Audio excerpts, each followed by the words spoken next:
Welcome back, everybody, to Real Talk. This is Alex, and I have my very good friend James Chan, who is one of our real exclusive agents on the set. And James, we're going to be talking about short-term rentals today. Yeah, hot topic. Yeah, very hot topic. I mean, you know, there's history, and even as of recent, there's been a lot of changes regarding Bill 41. And but yeah, when I think about short-term rentals, I can think of it, you know, from different perspectives, from an investor, from even just locals, right, and just neighbors all around. But what kind of insights do you have when it comes to, I mean, there's so many things we can talk about. Bill 89, Bill 41. Why don't I share kind of like why this is a hot topic, right? Why short-term rentals? Yeah, so Hawaii, vacation destination. A lot of people come and they want to either stay in a hotel or when Airbnb came out, it became very popular to stay in people's homes or little like bed and breakfast areas and whatnot. It started to become a nuisance because a lot of vacationers, transient people, were staying in residential neighborhoods. You know, you have people who are in and out, people parking all over the place. Not the most respectful guests. Yeah, partying, you know, all this kind of stuff. People on vacation in the middle of people who are trying to live everyday lives, right? Causes disruption. And so, you know, that got a lot of attention. But I think more importantly, in Hawaii, our economy relies heavily on the hotel industry, right? And tourism. And so, you know, the hotels, in my opinion, we're giving the most feedback on, you know, revenue being lost because there's people living all over the place, staying all over the place. And so these bills started to come out where the restrictions started to increase. And so they started to try to, the city tried to start hammering down on illegal short-term rentals. And so that's why it's a hot topic now, because it's affecting a lot of people. Sure, yeah. A lot of property owners who have historically been renting out their properties to make income. It is a lot more lucrative to rent out your place on a nightly basis than to put in a year-long tenant. You make a lot. You could make, you know, it's twice like this, pretty much.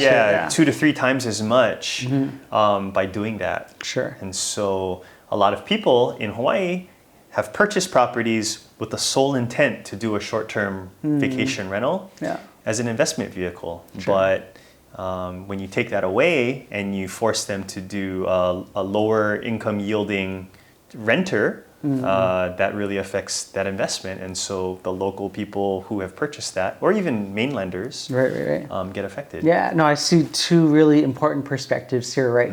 One, as maybe the vacationer who's looking at short-term rentals, as, hey, this is a great alternative from hotels, which can tend to be a little bit more pricey depending on what, you know, sort of accommodations that you want. But being able to, hey, find just like a room in a house, or maybe it can be the whole house, right? But at substantially lower prices. And being able to have kind of even more of a local vacation experience, right? Yeah, with a kitchen where you can cook your own breakfast and stuff and hang out. Just go buy food at the supermarket, bring it back. It's cheaper. It's more affordable for the vacationer. And then you're away from all the tourism and the busyness of Waikiki and whatnot, right? Right. But I can also see it, you know, being a letdown for them too now, kind of having that option a little bit less now, right? But then I guess if they were to still, you know, stay within the main resort areas like Waikiki or Turtle Bay, Ko'olina, that there still are some options, right? There still are some options. It's definitely a different experience, I think, if they're not able to venture out into a residential neighborhood. And it's a different experience. Yeah, and I can see, you know, from another perspective, you know, just the investor's perspective, right? How short-term rentals are, when it comes to making money, it is kind of a dream compared to, you know, having, you know, your traditional property manager signing 1 to 2 year leases. More of a stable environment, but just the money-making opportunities in short-term rentals, it's literally night and day. Let's just say it's twice as much, right? So as an investment, you're making half as much as what you were making before. So that's a huge effect on your bottom line. So, but I mean, it's a pro and a con for everybody. Yeah. I think the hotel industry benefits a lot because Sure. it forces people to go back there. Yeah. But let me share what actually happened with the bill. Yeah, I was right? just about to ask you. So most recently, we're talking within the last month or so, Bill 41 got passed, and really what that did was it limited rentals. Basically, if you're not a licensed short-term rental or you're not in a resort zone, Right. you couldn't have been doing short-term rentals. And we define short-term rentals as anything less than 30 days at a time, historically. Bill 41 now defines that it changes that 30-day minimum to 90 days. Wow. Yeah, Such a huge leap, right? Huge difference. So again, it's a confusing topic, but to recap, I could, let's say I have a studio attached to my house. I could have historically thrown that on Airbnb and rented it out nightly to vacationers. Sure. Without a license. I think a lot of people were doing that. Yep. It was technically illegal. What this bill and actually previous ones have done they've eliminated that and then put a lot more spotlight on people trying to do this and kind of like actually going out and penalizing people for doing that. So not only can I not rent out my studio, but let's say, okay, well, fine, I can't short-term rent it. I can't do Airbnb with this studio anymore. So let me just throw in like a college student or someone who just moved here. Sure. And I'll sign like a month-to-month lease with them. So they might rent 1 month at a time, stay for 6 months, leave, and then I'll put in another one or something. What this bill has done recently is that it's not allowed me to even do a 1 month minimum. It's requiring me to do a 3 month minimum for any person. Yeah. So one party, 3 months at a time before I can put in another party. Wow. So it's kind of a double whammy for not only the people who used to do Airbnbs, illegally in their Sure. homes, but also for residents who let's say just own investment properties and they have gotten by putting in renters only 1 month at a time. Yeah. So I mean, it seems like the heart of this bill is just kind of wanting to make it fair for everybody, right? Make it fair for the hotel industry, make it fair for the local residents, and not have so much disruption and chaos, and then even to encourage maybe people who are kind of checking it out here for a few months, like, hey, why not stay a little longer so you can consider Hawaii your home? I think depending on who you ask, it's maybe fair or not fair. So it's kind of a split decision. Absolutely, yeah.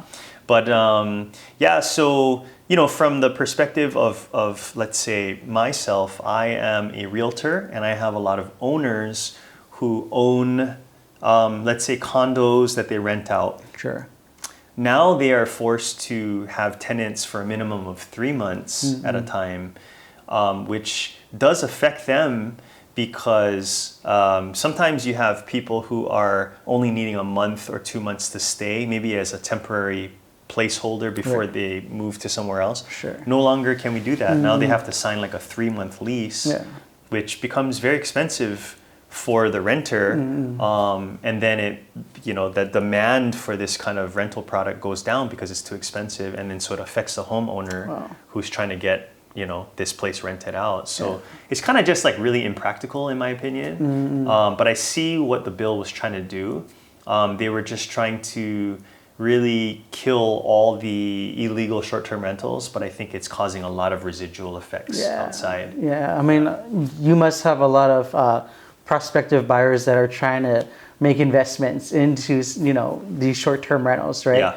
And what are a lot of ever since the bill 41 passed just literally like a few weeks ago, what kind of questions are people asking you, and what kind of limitations are there kind of more restrictions from maybe what they originally had planned versus what they're able to do now? Gosh, I probably the most talked about topic is this with people from the mainland who ask me, and they say, James, I want to buy something that I can stay in when I come and visit, but then when I'm not there, I want to rent it out and, you know, subsidize my mortgage payment and get income. And then I have to tell them, like, that's not possible, really, unless you buy in a resort zone, which is really just limited to Waikiki and Ko'olina and Turtle Bay, like you said. Yeah. Or you have to find a property that has this transient rental license. Right. So it's called a non-conforming use certificate. So and it allows you to do a short-term rental, which is very, very rare to find. And the city does not issue these new permits and licenses anymore to people.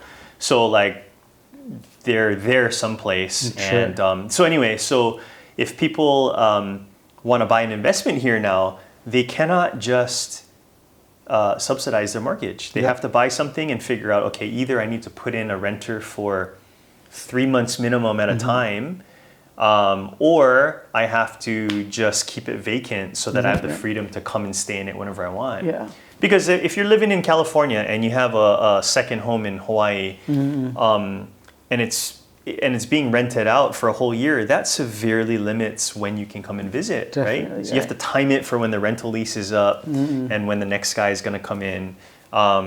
Whereas before, they could just look for an opening in the schedule and, hey, honey, do you want to go over to Hawaii next weekend? Yeah. We have an opening, let's do it. Like, gone are those days. Yeah, I'm gonna miss, taking those short staycations with my wife where we could just kind of go on Airbnb and say, hey, let's just take the weekend off, right? And just drive out to North Shore or wherever it is, right? Exactly. But when it comes, in accordance to Bill 41, can anybody just buy a home and say, hey, I'm gonna make this an Airbnb, or I'm gonna make this a short-term rental, or are there certain restrictions regarding zoning, land use, and all that kind of stuff? Yeah, so the answer is no, you cannot just come and do that. It has to already be in the appropriate zoning, which is a resort zone. Right.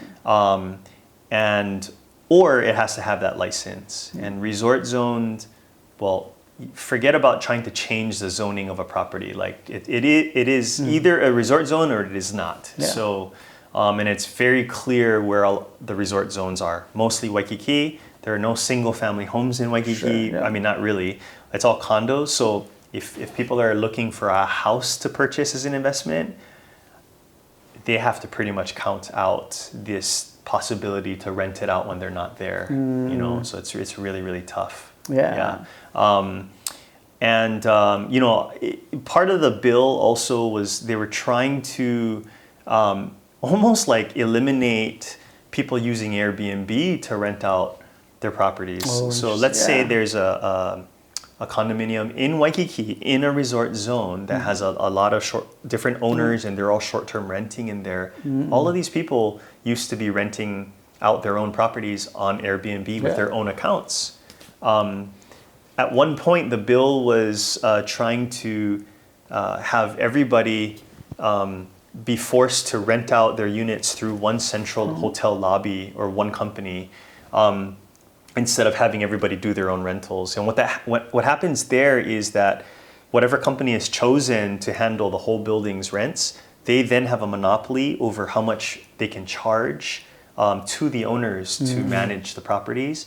And that becomes way less lucrative for these property owners too, because these property management companies that do short-term rental, hotel rentals, they'll charge they can charge up to 50% of your revenue every month. Wow. And if the law requires you to go through them, then you're kind of out of luck.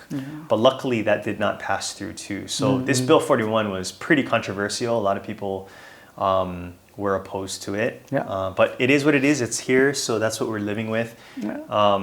We'll probably see a change in the real estate landscape over time. Yeah, and then even in future things as they kind of see how this bill goes, right? It's always like within a few years you'll kind of see some tweaks according to just the modification of people's behavior. It's just maybe trying to find loopholes or whatnot, right? Totally. Yeah. I mean, people are going to try to get smart and circumvent different things, but we'll see how the city responds. But given these, at the very least, just the latest, sets of changes for these rules and regulations with Bill 41, would you still encourage somebody looking for a short-term rental to say, hey, this is actually still a good investment, or would this be something that you would kind of caution potential investors? Yeah, I mean, I think that now it's pretty black and white. So if you want a short-term rental in Hawaii, there's going to be a very small chance that it is illegal because it's either going to have a license or be in a resort zone or not. Yeah. Whereas before, people used to try to buy in different residential neighborhoods, and then they'd kind of have to figure out, okay, what's the likelihood I'm going to get caught? You know, so yeah. you don't have to think about that anymore. So it is easier. But what I think has happened is the amount of vacation rentals shrunk a lot because of the laws. And so the legal, legitimate ones can ask for a higher dollar amount when they sell. So you might be paying a lot more than normal because there's only a limited amount of legal rentals out there. Yeah, and then potential investors will probably have to look, like rather than any other neighborhood on the island, but just kind of being a little bit more restricted, right? Yeah, in terms of location, right? Right. For example, Kailua, Kailua is a great place to have an Airbnb, but it's totally illegal there. Yeah. So forget about finding an investment in don't Kailua. even think about it as an option at this point. Unless you're going to rent it out to someone for a long term or keep it vacant, which, I mean, it's not sustainable for Kailua prices. But I mean, I think the good thing is that tourism is strong. Right. Vacancy is low, so if someone does buy a short-term rental, I mean, there's a good chance that they're going to be keeping that place filled. You know, and so I mean, it's just you just got to do it a different way now, and it's unfortunate because from what I understand of the mainland, their short-term rental laws are just kind of like non-existent. I mean, you could find Airbnbs all over the place up there. Sure. Yeah.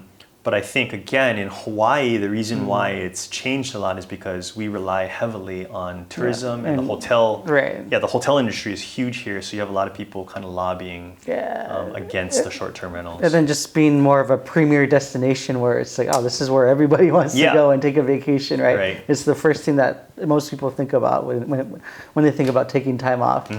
So, well, I think that's about all the time that we have for today, but just want to thank you, James, for providing your expertise regarding short-term rentals, and we will see you guys next time.